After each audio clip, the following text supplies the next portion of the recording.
Bonjour à tous and welcome to Learn French with Vincent. This is Unité 6, leçon P, and it's the last lesson for Unité 6. And in this lesson, we'll see together le pronom complément Y.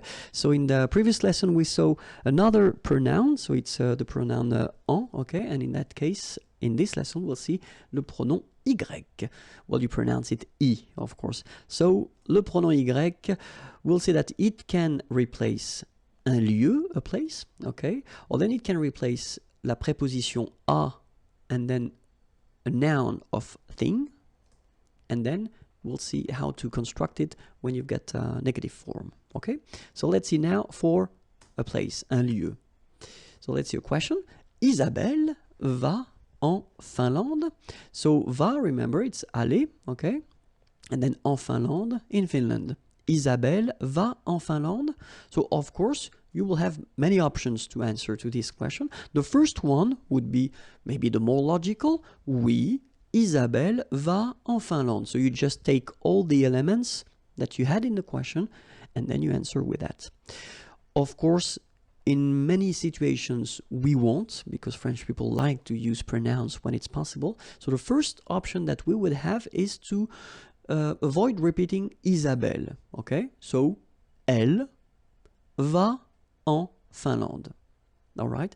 And the other option we would have would be to avoid repeating this en Finlande, okay? So it's a place, it's a country, okay? And in that case, it does mean that it would be possible to use this Y, so I, you pronounce it I, okay? So, oui, elle y va. So keep in mind that it's a pronoun and then it should be here just before your verb, okay? Elle y va. All right, so oui, Isabelle va en Finlande. Oui, elle va en Finlande. Oui, elle y va. Okay, so let's see another example now.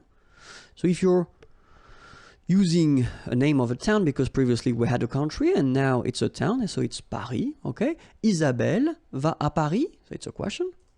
Of course, you can answer like we saw previously, oui, Isabelle va à Paris.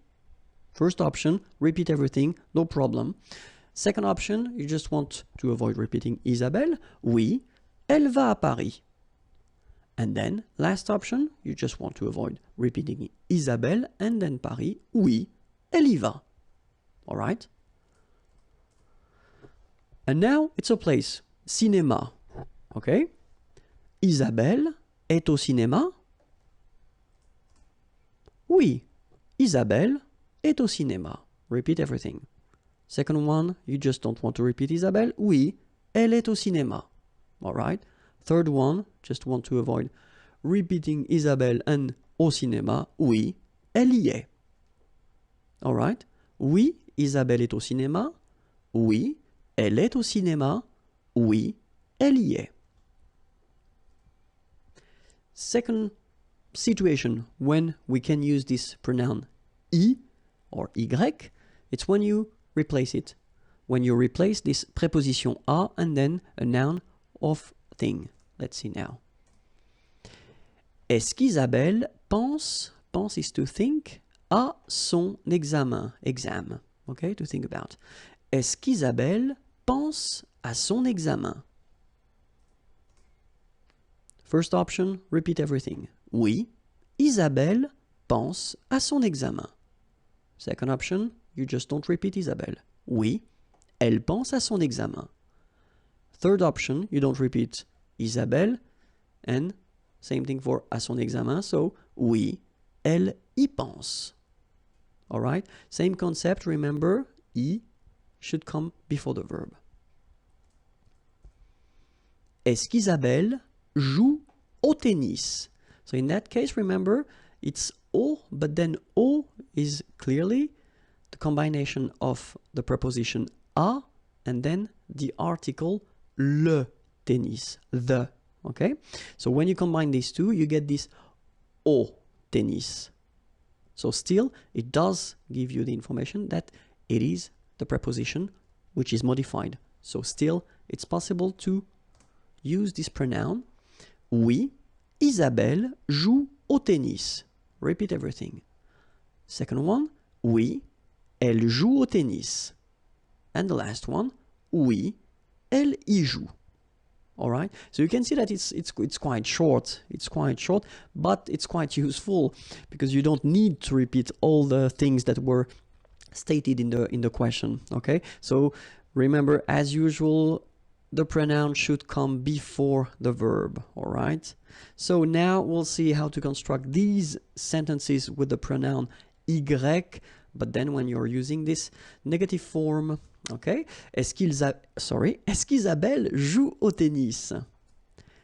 First option, oui, elle y joue. Second, non, elle n'y joue pas. All right, so negative form should be before the pronoun here. Okay, and then as usual, remember the ne followed by a vowel, they don't really get along, so should go away. So you take it away and you get ni, joue, and after the verb, you put your pas form. Okay? Isabelle est au cinéma? Oui. Elle y est? Non. Elle n'y est pas. Same thing, okay? Negation here before your pronoun, but then is going away, and then pas after your verb. Okay? So let's see now how you construct it with one verb. Alexandre va au concert? Oui, il y va. Non, il n'y va pas. Okay, so no changes from what we saw previously. Okay, so before your verb, and then here, when you get the negative form, your ne is coming before the pronoun, and then your pas is coming after your verb. Okay? When you get two verbs now. Alexandre va aller au concert?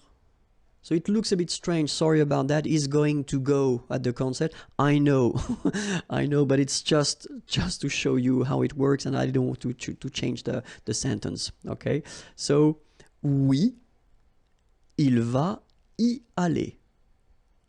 Okay, so you can see here now that this pronoun y should be before the second verb, okay? Il va y aller. Negative form, non.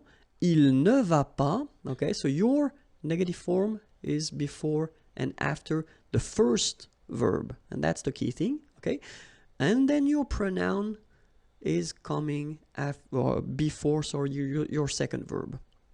Okay, so your pronoun y should be always before your second verb. Okay, and now let's see how it will work if we've got composed tense like aller here, and it's at the passé composé form. So Alexandre est allé au concert. Okay, it's the past tense. Oui, il y est allé. Okay, so keep in mind that even if you've got two parts here, okay, it's only one verb. It's the verb aller at the passé composé. Okay, so it's composed. So you've got two elements, but still it's one verb. So it means that your pronoun y should be before. Il y est allé. All right, and then the tricky thing, normally it's the negative form at the passé composé. Look, non, il. So you put first the negative part. So ne. Obviously, this is going away because you've got a vowel, okay, as usual. Il n'y est, and then you put, as we saw previously in Unit 5, or I don't remember, I guess it was Unit 5 when I introduced the passé composé, you put this pas here between être and your participe passé form, okay? So, non, il n'y est pas allé. All right. I hope it was clear. Well, we'll do a break right now, but then I'm coming back quite soon for Unité 7. Okay, but then if you want to check the previous lessons, they are here, and then the next lessons will come, but not today. Okay, but it's youtube.com/imagier, and then the website is here, imagier.net, and it's waiting for you. Have a great day. Bye bye.